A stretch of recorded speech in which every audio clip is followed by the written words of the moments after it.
Bonsoir à tous et bienvenue sur videobourse.fr pour une nouvelle analyse moyen terme de la paire euro-dollar sur des graphiques journaliers, à savoir qu'une bougie représente un jour. Donc, lors de notre dernière analyse, on avait pris un take profit juste au-dessus de la zone des 38,2 du retracement de la tendance haussière observée en 2009 qu'on a ici.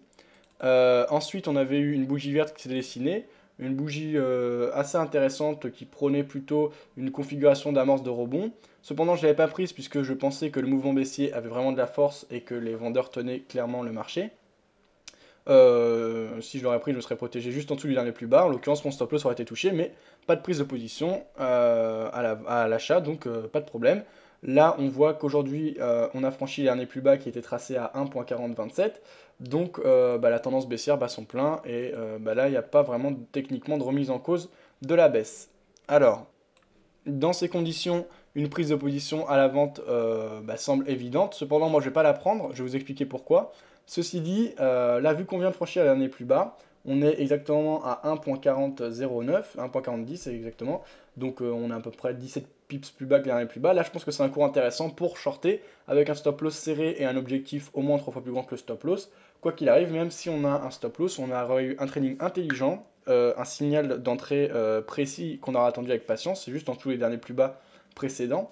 Donc là, quoi qu'il arrive, si on prend position à la vente, c'est intéressant et on ne peut en aucun cas prendre position à l'achat. Là, je vois pas à moyen terme comment prendre position à l'achat, c'est pas du tout raisonnable, hein. Même si on aura un retournement, je pense que ça aurait été un mauvais trade. Donc là, on peut que privilégier les shorts. Moi, je vais pas prendre la position à la vente parce que comme on le voit ici, on est vraiment dans une tendance très très prononcée avec une accélération brutale et très vive à la baisse de l'euro. Et je pense que d'un point de vue fondamental, cette baisse aussi accrue n'est pas vraiment justifiée. Alors, je ne suis pas du tout un spécialiste de l'analyse fondamentale, donc je me trompe peut-être, mais quand on ne sent pas un trade, il ne faut pas le faire, hein. Donc là, ici, je ne le sens pas parce que d'après un consensus que j'ai fait d'un point de vue fondamental, de toutes les informations que j'ai pu avoir de ci, de là, je pense que la baisse est un peu exagérée sur du si court terme. Donc moi, je pense que c'est quand même... là, on arrive à des niveaux de spéculation pour une baisse aussi brusque. Donc je ne vais pas prendre le risque de prendre une position à la vente, d'autant qu'on a déjà bien profité de l'accélération baissière de ces dernières semaines.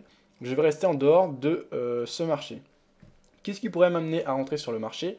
Il y a deux configurations. Soit, et déjà logiquement c'est ce qu'on devrait faire, hein, là théoriquement, si on applique clairement une stratégie d'analyse technique vraiment simplissime, une analyse toute, en gros un cas d'école, quoi, on devrait vraiment retourner juste au-dessus de la zone des 50% de Fibonacci, donc le retracement de la dernière tendance haussière de 2009.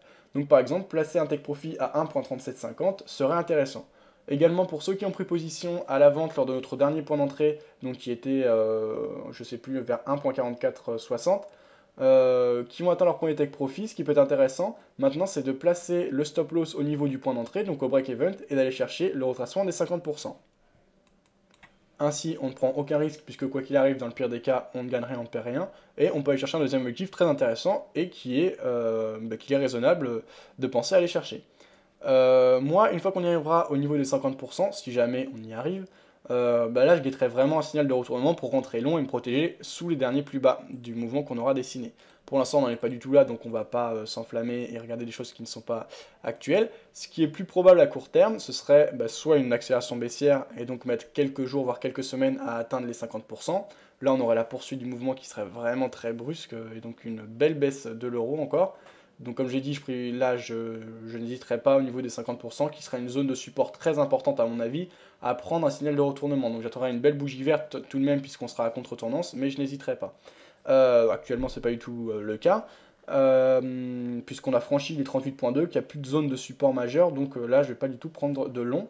Même si on revient au niveau de notre trendline et qu'on l'a franchi à la hausse, ce qui est possible, hein, parce que j'ai dit elle est très abrupte, donc je pense pas qu'elle va tenir indéfiniment et qu'elle va conduire la tendance très longtemps. Elle est trop brusque à mon avis pour durer encore plusieurs mois. C'est qu'un avis, je me trompe peut-être, hein, j'insiste là-dessus, je ne donne que des avis, je ne sais absolument rien et rien n'est certain de toute façon sur les marchés financiers.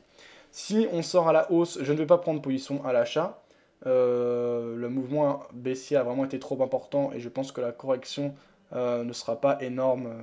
Donc je pense plutôt que si on sort à la hausse de cette trendline, on aura une configuration de consolidation, soit un triangle, soit un range. mais quoi qu'il arrive, ça ne justifiera pas une prise de position à l'achat de ma part.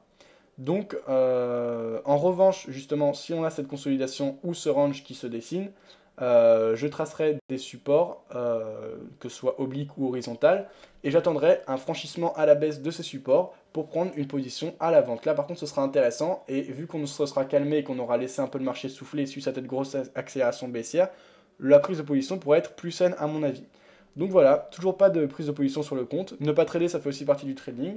On attend, pour l'instant on n'a fait que des hypothèses, mais quoi qu'il arrive, je le dis, on est dans un marché baissier, donc privilégiez les shorts pour ceux qui veulent absolument rentrer et pour les traders plus court terme. C'est qu'un avis, à vous de prendre vos responsabilités. A bientôt sur videobourse.fr. Pardon de vous embêter, mais je profite également de cette analyse pour vous annoncer que sur Vidéobourse, à partir du lundi 15 février, se tiendra un championnat de trading entièrement gratuit, avec des comptes démo, qui sera organisé en partenariat avec notre broker partenaire, donc ForexPlace. Il y aura 3000 $ à gagner, donc les 10 premiers gagneront des comptes de trading de 100 euros, donc c'est un broker qui propose une micro-lot. Et ensuite, il y aura un tirage au sort entre tous les traders qui auront fini le championnat avec une équité d'au moins 1000 euros, sachant qu'on débute avec des comptes de 3000 euros de départ, donc 3000 euros virtuels. Donc ça permet donc ensuite il y aura un tirage au sort parmi tous ces prétendants et il y aura 3 comptes de trading de 500 $ qui seront distribués par tirage au sort, donc ça laisse un peu une chance à tout le monde de gagner. Bah voilà, n'hésitez pas à venir vous inscrire. Pour cela, bah, rendez-vous sur videobourse.fr, vous trouverez toutes les informations très facilement. Voilà, merci beaucoup.